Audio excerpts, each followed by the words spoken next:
like that. We ain't going out like that. Watch me go and bounce right back.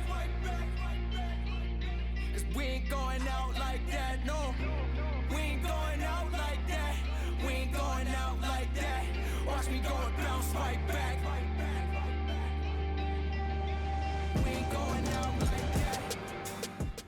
Hi everyone. Welcome to Syracuse Sport Business Conference's 2024 Fall Forum in partnership with David B. Falk College of Sport and Human Dynamics. Before we begin, we'd like to acknowledge with respect the Onondaga Nation, firekeepers of the Haudenosaunee, the indigenous people on whose ancestral lands Syracuse University now stands. My name is Nathan Gross. And I'm Jeremy Scott. We are the co-founders of the SSBC.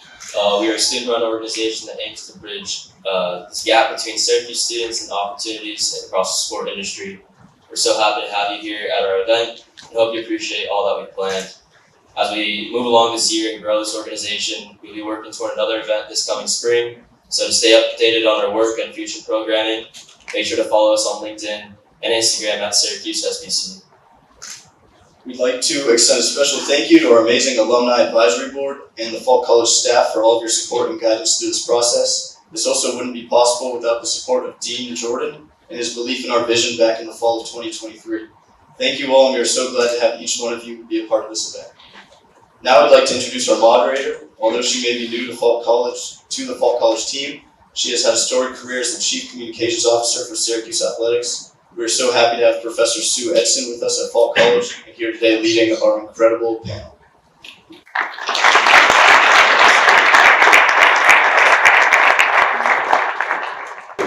John just got a kick out of Professor. That wasn't my title when I walked the halls of the Lolly Athletics Complex. Welcome everybody and welcome to our panelists. The next 90 minutes with our guests promises to just be amazing. What we'll learn from them will be fantastic and they have so much to share. But before we start, let's congratulate the leadership and members of the Syracuse Sports Business Conference. They've done a great job.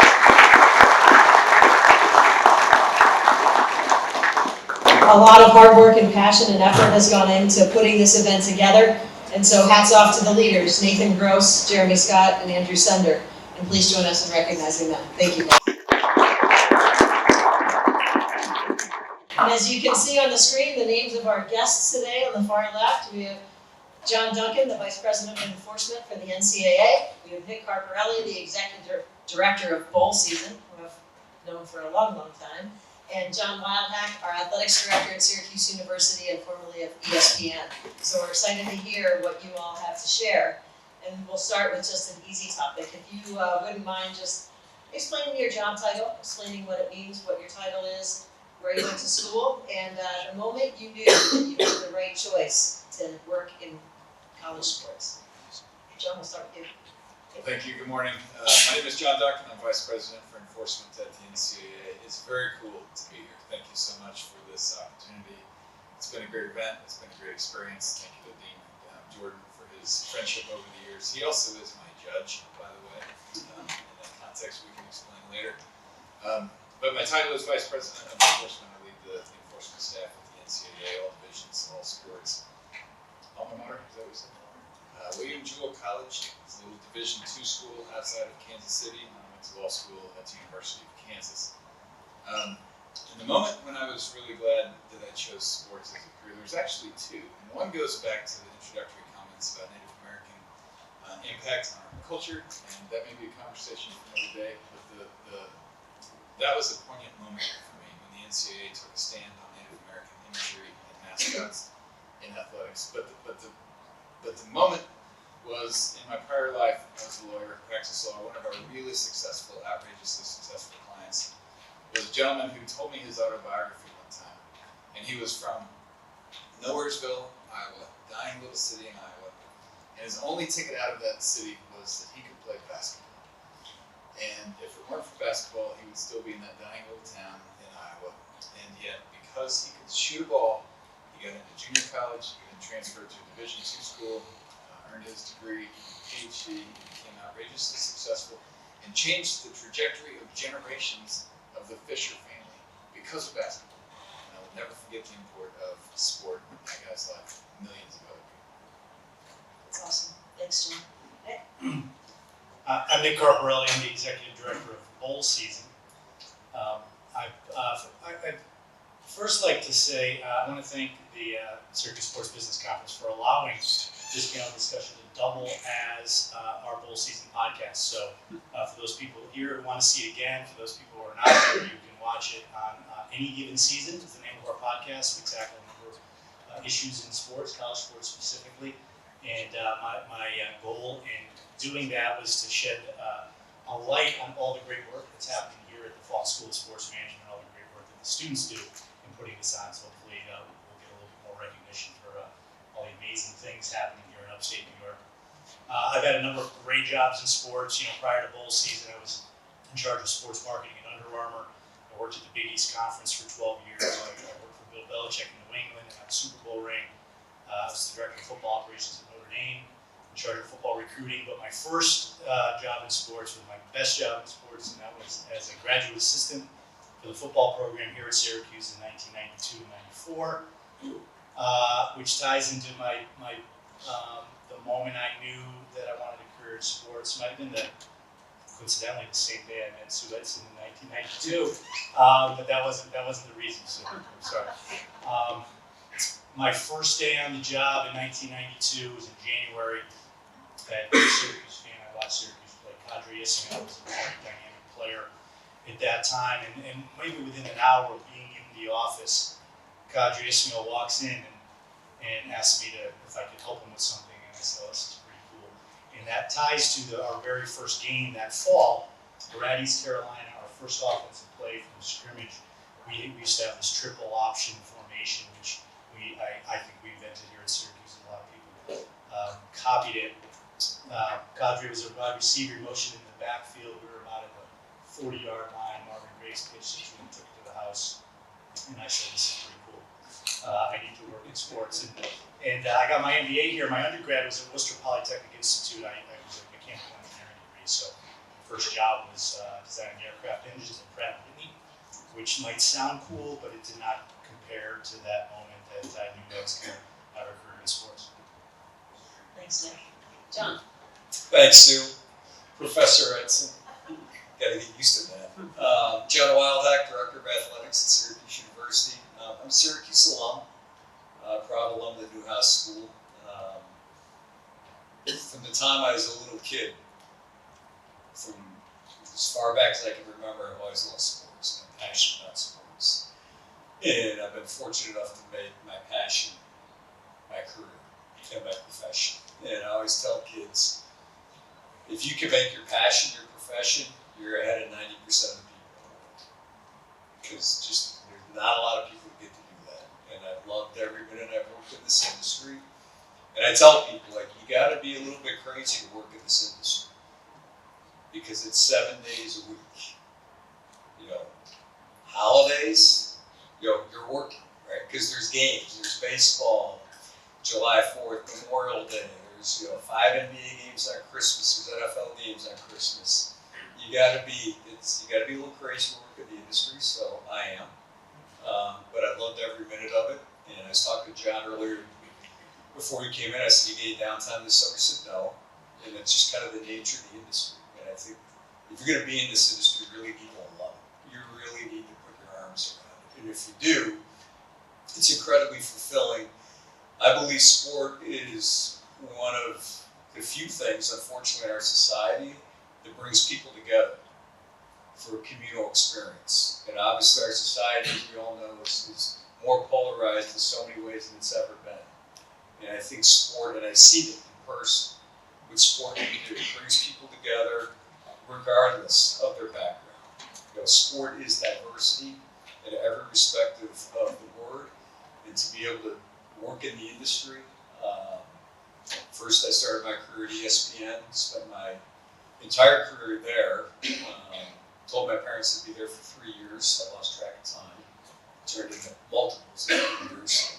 But I came back here 8 years ago, becoming the athletic director. Part of it is I've always stayed connected to Syracuse after graduation. I'm on the advisory board of the Falk School of Sport. And this place, Syracuse, gave me the foundation to go to have success at ESPN. and to come back and try to give back to some place that meant so much and did so much for me, that was really one of the driving reasons why I came back 8 years ago. Fantastic, thank you all.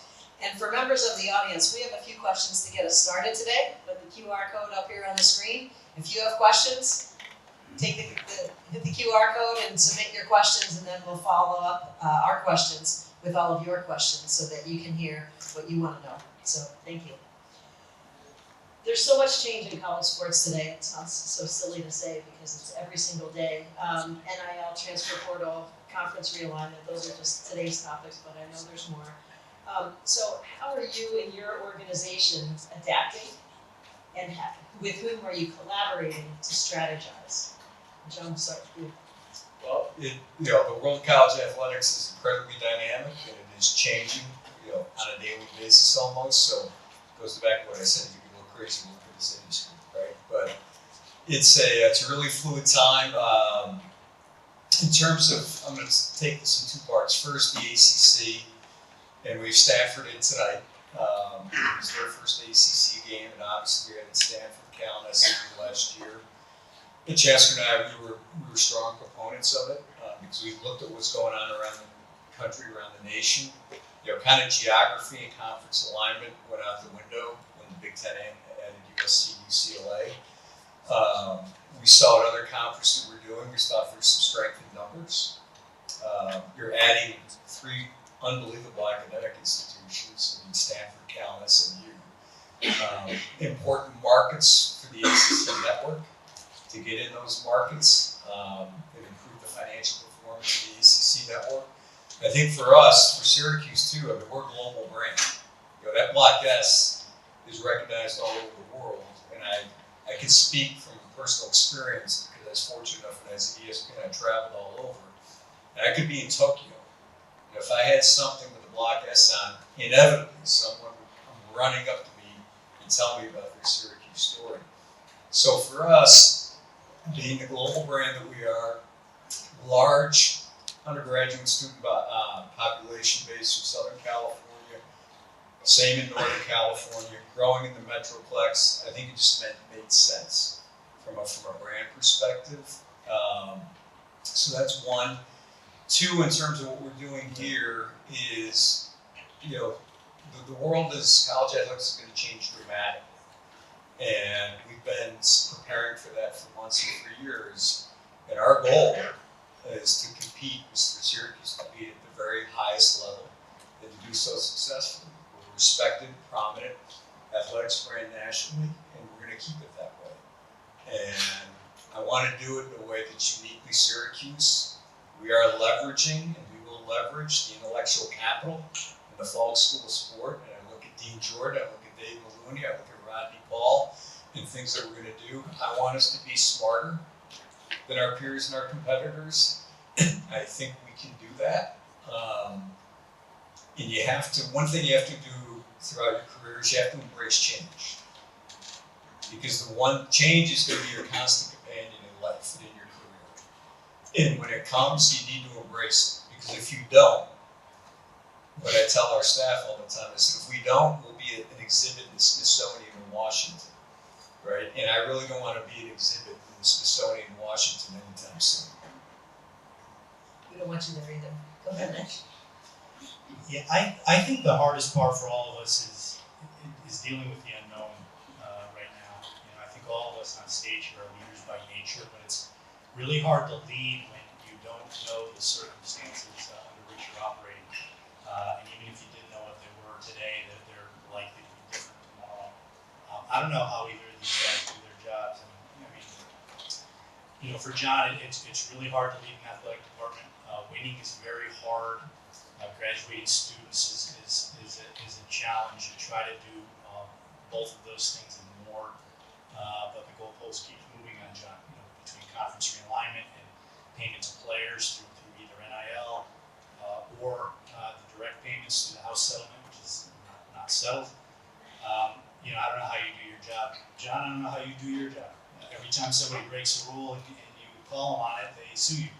So, hopefully you can speak to that a little bit. But it's a crazy world right now. from a bowl perspective, we're forced again. I like to think I'm a leader by nature, but we're kind of forced to sit back and wait and see what unfolds with all these moving parts.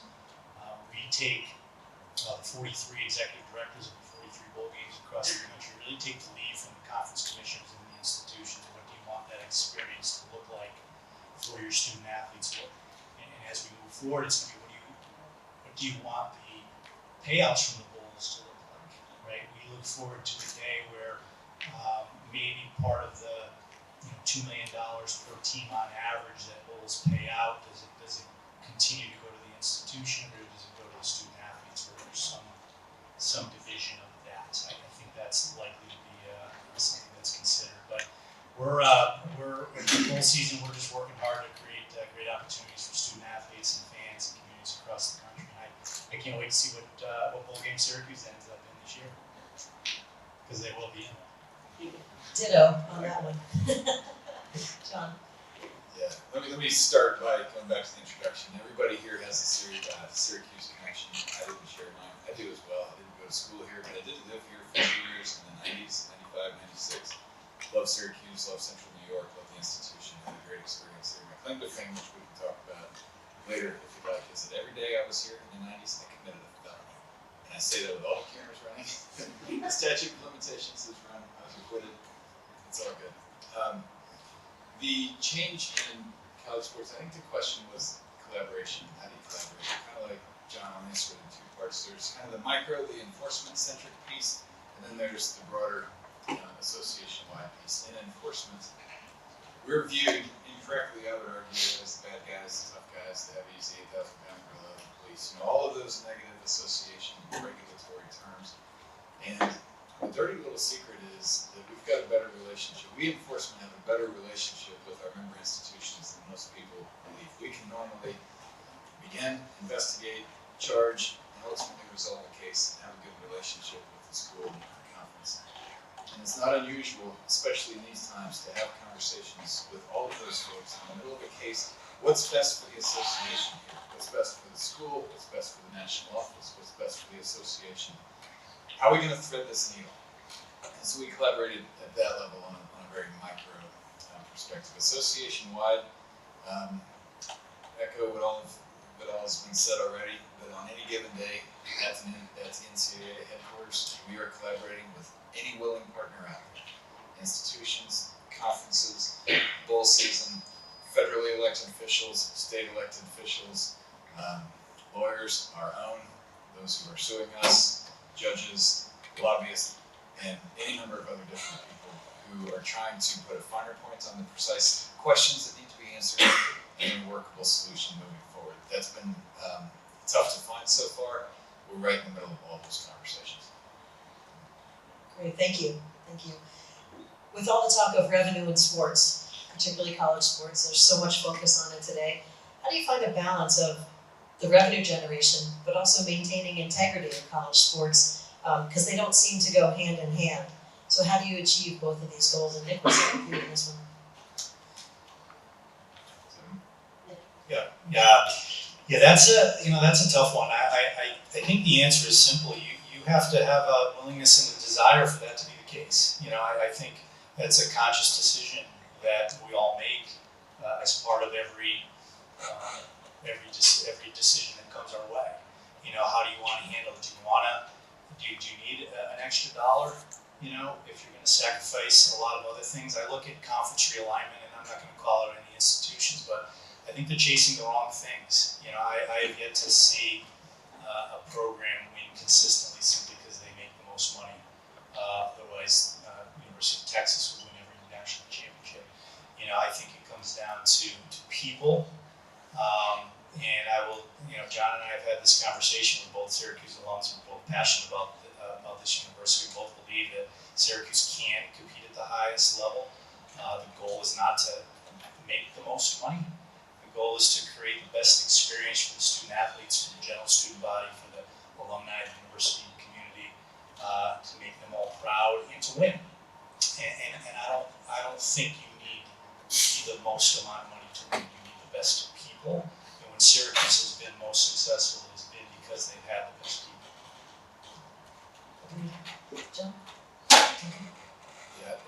don't always believe that revenue and integrity are incompatible or mutually exclusive, but they do go together a lot with institutions, entities, individuals. Sometimes when there is more income, there's more revenue, the stakes are higher, compromise follows. It doesn't have to be inevitable, but it certainly happens. And I agree with Nick. I think the way to prevent that from happening is for the NCAA, and let me define that term. By the NCAA, I mean the colleges and universities that are the association, like Syracuse, not the humble staff in Indianapolis working at the headquarters, but the association, the schools, stick to their principles and their goals and their vision of educating students, putting on high quality athletic events between eligible student athletes and bringing up the next generation of leaders in college sports. That's what I'm looking at here. And if we stay true, the association, I think we can navigate all the revenue that's pouring in. If we can't, then it's going to look different and it's not going to look better. And John, how do you manage that from the athletic director's chair? Well, I think number one is we're responsible. We've got about 550 student athletes, so we want to provide them the best experience possible. And all the talk about revenue generation, revenue sharing is primarily around two sports, football and basketball. And we've got 18 other sports. And we can't forget those student athletes. We owe it to them to provide them the best experience possible. And, I think in a lot of ways we're doing that. Our graduation success rate in athletics is 94%, top 5 in the country. We're right there with Stanford, Duke, Notre Dame, today. Average GPA in the spring of 2024 was a 3.3. Over 50% of our student athletes in 3.5 or more. GPA, kids are in really challenging curriculum. So there's a lot of really good things that our student athletes are doing and services that we're providing them and comprehensive services, right? In terms of career development, student athlete engagement, internship opportunities, mental health, career development, how to write a resume, how to prepare for interviews. We do so much, and so it's a pretty good understanding and background of that. And none of that gets reported, and that's okay. I don't expect it to, but we do it, and we're committed to do it. So it starts with your values. So the values is, I tell, when parents or recruit ask me, like, what do you do? I give them a really simple answer. We're in the business of developing young people. And if your son or daughter comes to Syracuse, we want them to fulfill their full potential academically and athletically. And then when they leave here, they're prepared to have success, no matter what's next for them. And that includes somebody who's good enough to play professionally. We need to get them ready, because the world's going to change dramatically in that respect. In terms of revenue generation, every single AD in the country goes to bed at night thinking about revenue generation, and the first thing when they wake up in the morning, they think about revenue generation. And if any of them tell you anything different, call them out. That's just the reality of it. Because we have to generate the revenue to be competitive. Do we need the most? No, we don't need the most. Nick's right. Any great organization, it starts and defined by its people. I think we've got really great people at Syracuse Athletics. I think we have a really good group of coaches. But we have to generate revenue for them to be competitive. Because if we're not in that respect, as good as they are, we won't be successful. And they won't stay. It's as simple as that. And part of the growth of college athletics is this new 12-team college football playoff. And it impacts each of you differently in your roles. And we'll start with John.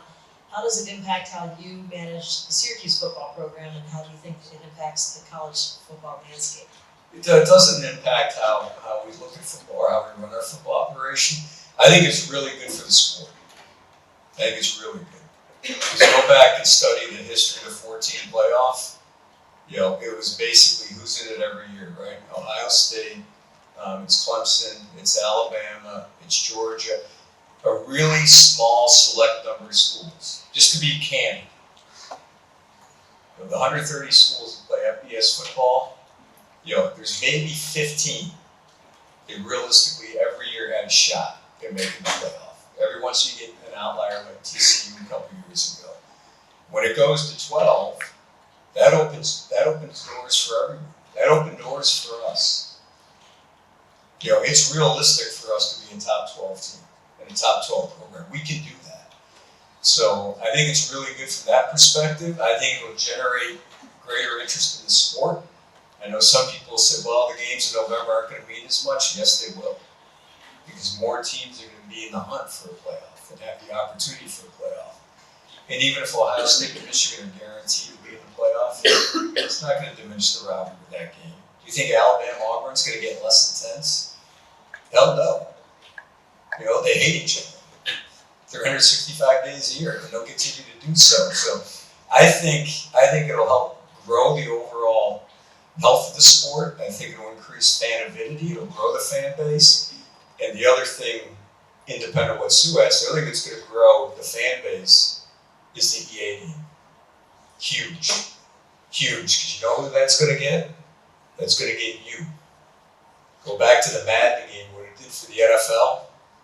EA college football could do the same for college football, in my opinion. So, and John, going to you from the national office, what's the perception and perspective of the 12-team playoff, and how has it impacted what happens in Indianapolis? Yeah, I agree with what John said, especially the EA part. That's big. And this is one where I'm going to not answer on behalf of the whole national office, because I can't speak for the other departments there. But I can tell you what it means for enforcement. And it's really not the expansion of the CFP. It's just postseason opportunities generally. There is revenue associated with that. There are also other benefits associated with those postseason games, additional contests, additional practice opportunities. And what it means for us in enforcement is that if we're doing business with a school, any school, CFP, bowl season, any sport, who has a reasonable chance of making a postseason opportunity, it affects the degree to which some of those schools resist consequences. And it's not about the merits of sometimes whether the underlying violation happened or not. It's about the revenue associated with and the other opportunities associated with postseason competition. And we see sometimes schools dig in cases where they wouldn't otherwise to protect that postseason opportunity, which I totally understand. And we work with schools to try to be flexible around that. So I wouldn't say that the expansion of the CFP directly impacts enforcement dramatically, but we're very mindful of the impact of postseason opportunities on student athletes and the programs that they play for. Thank you for that. Nick, you're in a unique seat because of bowl season and the college football playoff. To me, they go hand in hand, but give us the real story. Yeah, for sure. I agree with everything John Wildhack said. I am a big college football fan. It's not just my job, and I'm excited to see the 12-team playoff. I think a lot of people are surprised to hear me say that. In fact, when I get interviewed, people ask me a question about the impact the playoffs are going to have on the bowls, and then their eyes light up like, gotcha, on this one. But I love answering that question because it's the CFP and bowl season go hand in hand. Together, they make up college football's bowl season. You can't have one or the other, right? You need both. The CFP, we need a great mechanism in this great sport to crown a national champion. But at the same time, to John Duncan's point, college, NCAA, and college administrators across the country feel that we're at a point where we need more postseason opportunities for student athletes, not less. So college football is unique. It's a 12-team playoff now. Might it go to 16 someday?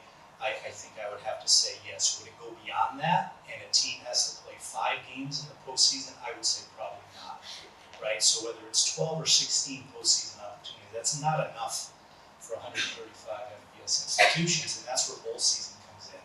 And so what bowl season has had for over 100 years. You know, I think sometimes when something's been around for a long time, you tend to take it for granted. Bowl games have been around for 100 years, you know, but if they didn't exist, and I came to the leaders that be with a plan, and I said, I got an idea. After the 12 teams are seeded in the playoff, every other team that's 500 or better will earn the right to play one more game. They'll play against a team they wouldn't normally schedule. They'll play in a location or destination they wouldn't normally go. And it'll give fans in 40 communities across the country an opportunity to see a level of football that they wouldn't otherwise see. And it'll help grow the sport, it'll help expose it in unique ways, and it'll keep this this great sport as healthy as it is, I think people would say, wow, what a great idea, but how would we ever execute that? The bowl system's been doing that for almost 100 years, and we're going to continue to do that. And that leads me then to the next question, Nick. The college football playoff expansion has been talked about for years. So from your seat, how have you been managing that and working with your organization and the conference commissioners and everybody to get to where you are today with this? So a big part of my job is to be the spokesperson for this bowl system as a whole. 40 plus executive directors. They own and operate and manage their own game, and they do a great job of building their brand and their community. But I oversee the system, and part of that is to network with all 10 conference commissioners, people at the NCAA office. I often present, I presented every year at the football competition committee meetings at the NCAA office. I go to the ACC meetings every year, and I end up hanging out with John most of the time. I probably should be spreading it around a little bit, but you hang out with your friends. And so I'm constantly talking to those people about postseason college football, the impact the playoff has had. The 14 playoff has been around for 10 years now, so let's not forget that the bowl system has adjusted. The move from 4 to 12 is minimally impactful relative to what happened 10 years ago. And I'm always asking the question of athletic directors and coaches, is the bowl system still meaningful? Do you want to go to bowl games? And it's a resounding yes. Some of them look at me like I have 3 heads, like what am I even asking? Because there's, John mentioned in the old 4-team playoff, maybe there's 15 teams that are vying for those spots. In the 12-team playoff, maybe it's 30 towards the end of the year. I'm making that up, but whatever it is, there are a lot of programs that aren't equipped to be vying for one of those 12 playoff spots on an annual basis, right? So what are they playing for? What's their reward at the end of the season, right? They all have the opportunity to get there. But just because a team doesn't get there doesn't mean that their season has not been a success, right? So we need rewards and memorable experiences for student athletes of all levels of Division I, and that's what we do. I think just real quick to add on to what Nick said, 2 things is the experience when you go to a bowl game. We were in New York 2 years ago for the Pinstripe. Just the experience that our athletes got, right? We went to the 9/11 Memorial. Incredibly moving. The Regency Music Hall. I mean, a bunch of us went to the New York Stock Exchange, got to hear the opening bell. I mean, experiences you get, or they stay with you. They stay with the student athletes, the rest of their lives. The other thing about the 14 playoff, if you look at viewership over the 10-year cycle, the 14 playoff, viewership didn't increase. It actually declined from the first year. And it's one of the very few postseasons, baseball being the other one, where viewership in the postseason has declined. So again, I think 12-team, could you imagine if we made the playoff and we hosted a first-round game on this campus? This place in this community would be upside down. It'd be great. It'd be fantastic. So 12 is the right way to go, and you can still do it and preserve what Nick has worked so hard and done a great job with, is the remainder of the bowls to make sure that as many teams as possible get that experience in the postseason. I, for one, am into turning this town upside down, so let's do that. Amen. Changing the direction a little bit, John Duncan, talking about student athletes, NIL is such a topic today. What are the challenges that you and your staff face, and then how are you working with campuses in that space? I can't really think of any. That's just a little regulatory humor. Yeah, there are many. The 2 that come to mind, the top are legal and reputation. And the legal challenges are well documented. And John Wildhack mentioned a little while ago that you try to enforce the rule and the school doesn't like it, then they find a lawyer or government who will take up the cause and shut it down. So there are certainly legal challenges. Again, you need to institutional accountability, which is what enforcement does, by the way. I always want to be very clear. Enforcement, our shop, is focused on institutional, grown-up, adult accountability, not student athletes, not eligibility. If we're dealing with a student athlete, we're normally giving that student athlete immunity, giving him or her their eligibility back in exchange for information about adults' institutional culpability. But even in the institutional culpability, there is a legal risk. We've seen that with lawsuits filed across the country. The other is just reputational risk, and that is our world is looking out for opportunities for student athletes across the board, and the NCAA supports that, our institutions support that, we support that.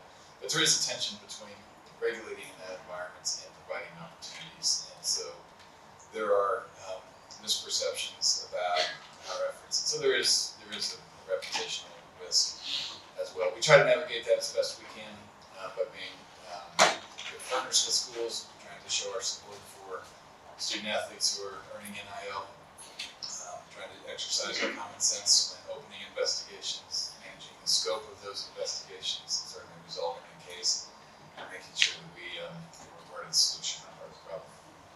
Thank you. We have one more question for John Wildhack, and then we'll turn to your questions. So again, please use the QR code to submit your questions. Now that you've heard a little bit about what's been said, what other questions have come to mind, please use the QR code to engage. And John, the question for you is, obviously with Florida State and Clemson, all the talk around the grant of rights. You have a great knowledge of that from your work at ESPN and now at Syracuse. Maybe you can help everybody understand that a little bit more and how it impacts the schools, ESPN, and the whole thing. Sure. So basically, what the grant of rights really is to simplify this, is the schools assign their media rights to the conference, and the conference then negotiates on behalf of their member institutions with the media companies. So whether it's CBS, Fox, NBC, Warner Brothers Discovery, ESPN, Amazon Prime, whomever. In the grant of rights, the first conference to do this was the Big Ten, probably about 20 years ago. Jim Delaney was the commissioner, and Jim and I are really good friends. We sat across the negotiating table multiple occasions in our career, and we negotiated like hell against each other, but formed an incredible friendship through that. And Jim came to me and he said, I want to do a groundbreaking deal for the Big Ten. And I'm like, all right, I'm open to it. And he said, one of the things we've done is we have secured an assignment of the media rights of our schools for a 10-year period, so I can guarantee to you, ESPN, ABC, Disney, these schools are going to be with us. And when you're a buyer of those media rights, which I was to ESPN, you want to know what you're buying, pure and simple. So that's how that's the origin of it about 20 years ago. Every Power Four conference has something like that. That's why UCLA and USC waited until this year, because they had to wait for the grant of rights to expire in the Pac-12. Texas and Oklahoma negotiated their way out of the year early from the Big 12 to get to the SEC. So every school in the ACC is signed the grant of rights. 3 years ago, we went down to Greensboro. Every school, you brought your general counsel, whoever you wanted, and you know what? You looked at the base rights media contract, the ACC network, and the grant of rights, and it's clear as day, and it's ironclad. To so far, it's obviously being challenged by Clemson and Florida State. And the thing is I think the ACC is on incredible legal ground. I know it from both sides. I know it from being in Syracuse. Ironically, the last deal I did at ESPN was the ACC deal, and 3 months later, I'm here. So I have knowledge on both sides of it. But if for some reason the grant of rights did not hold with the ACC, it's not going to hold at the SEC, it's not going to hold at the Big 12, right? It's not going to hold the Big Ten, and then you are going to have, you will have change, which will be incredibly dramatic, because at that point we become free for all. Thank you, John. We ready for some questions from the audience?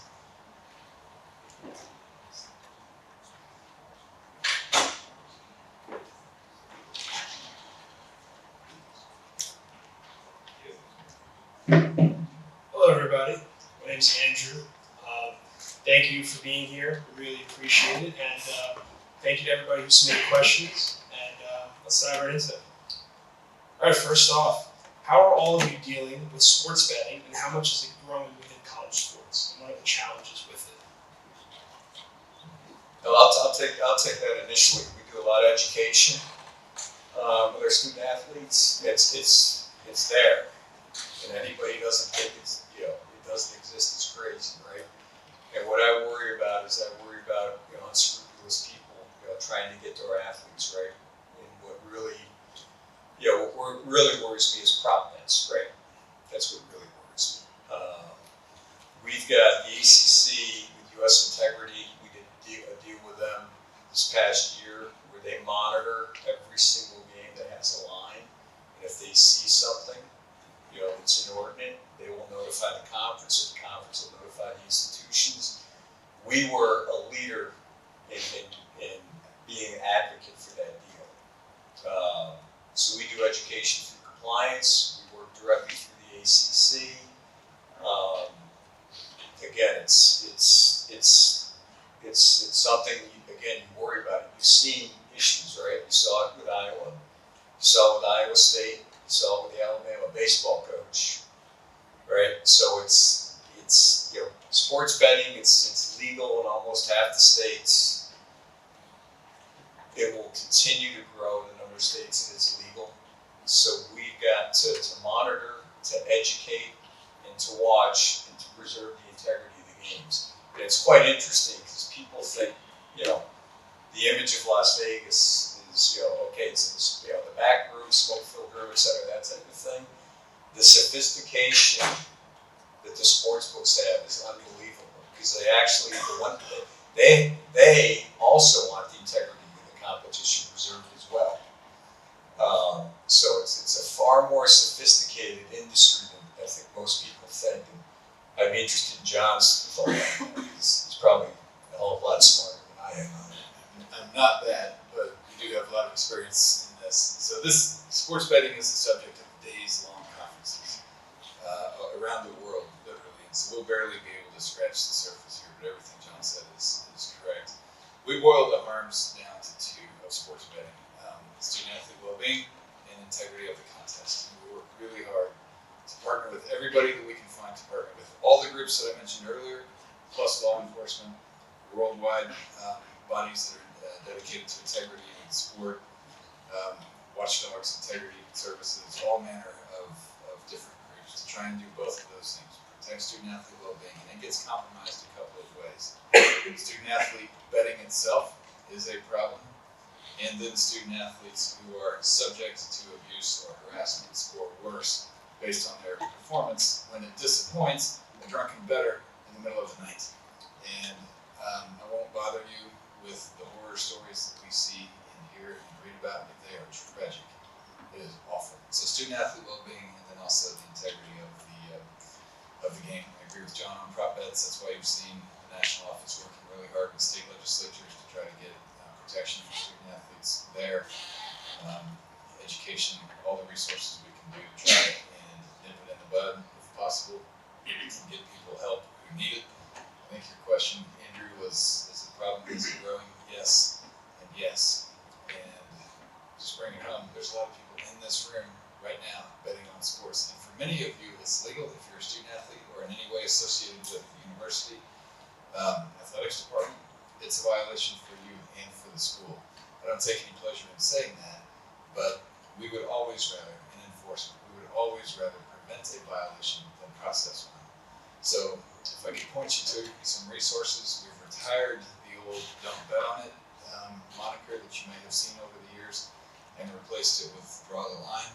And so I direct you to the website there. There's all manner of resources and help there that I think would be really helpful before you draw the line. I cannot do any better than those two answers, so let's entertain another question. Awesome, thank you.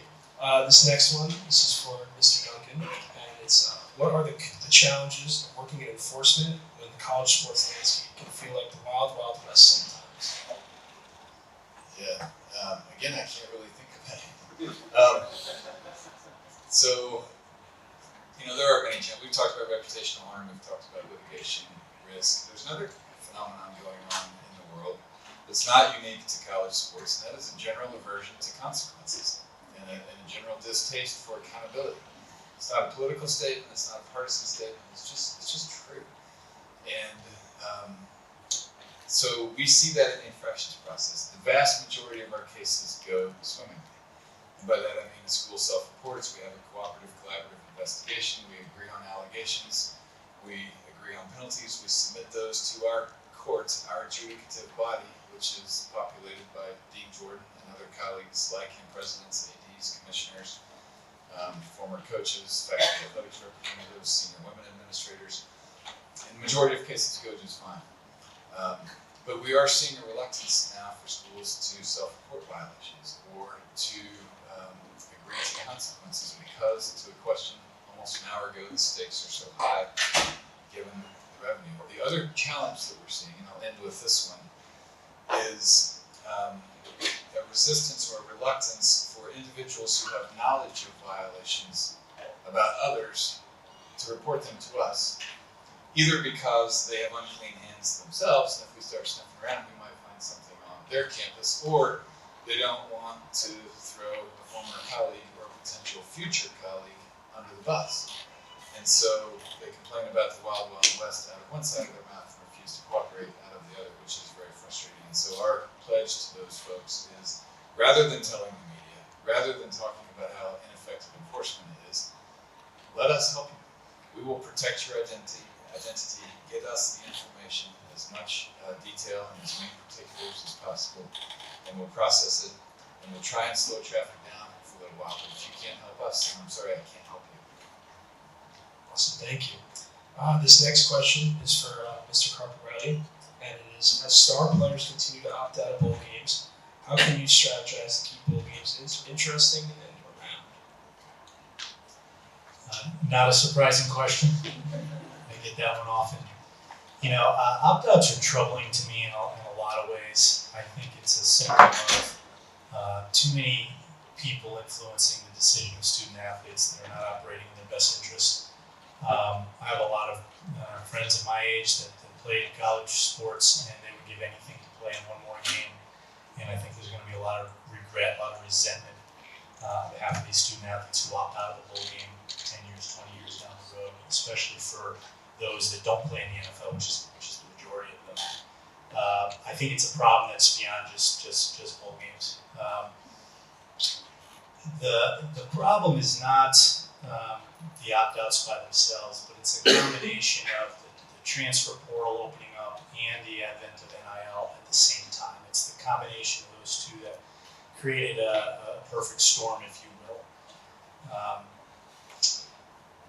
I'm looking forward to the days, and we talked about this at the onset. We don't know the ground rules we're operating under.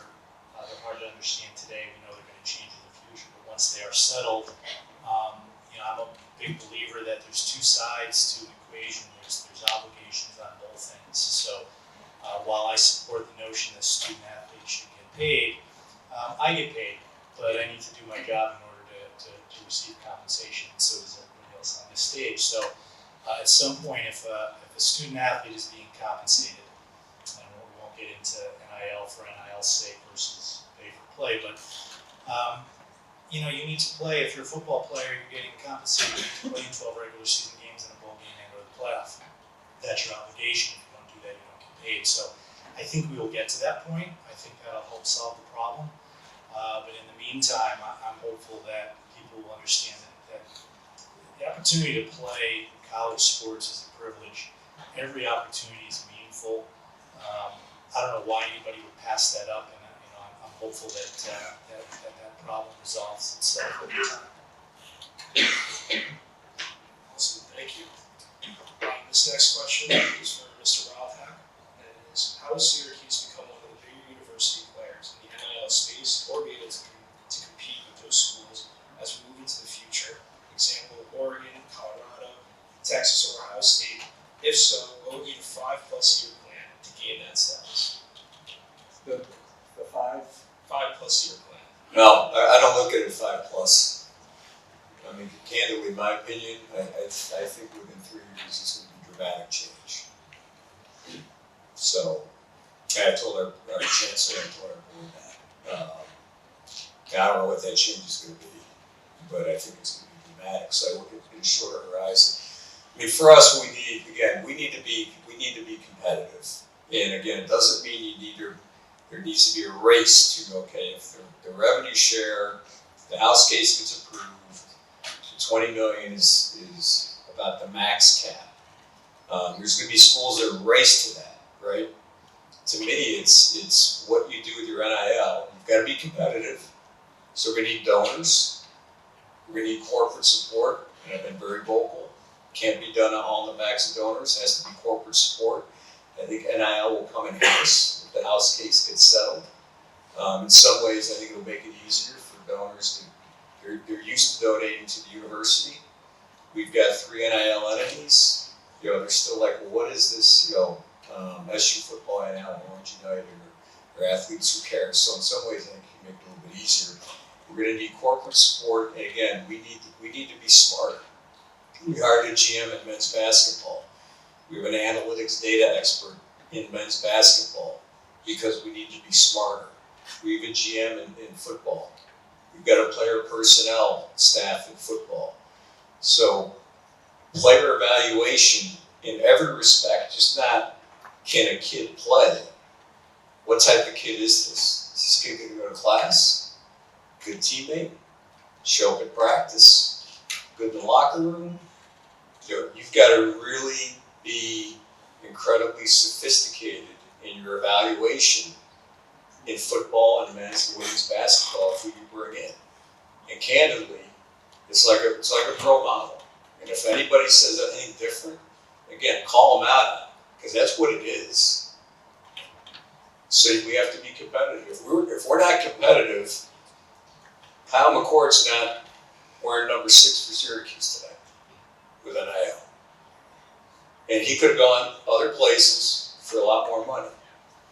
And I had a really close friend at the school call me the day Kyle committed here, called me up and really busted my chops on it. Fadil Diggs, if we weren't competitive, wouldn't be here. And there were schools that tried to poach him in the spring. The other is culture and relationships.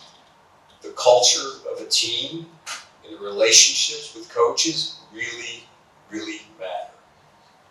Kyle McCord's had a relationship with Fran Brown since he was playing Little League football inside of Philadelphia. They knew each other. Kyle knew Nuncio Campanella, our quarterback coach. Fadil Diggs is from Camden, where Elijah Robinson's from.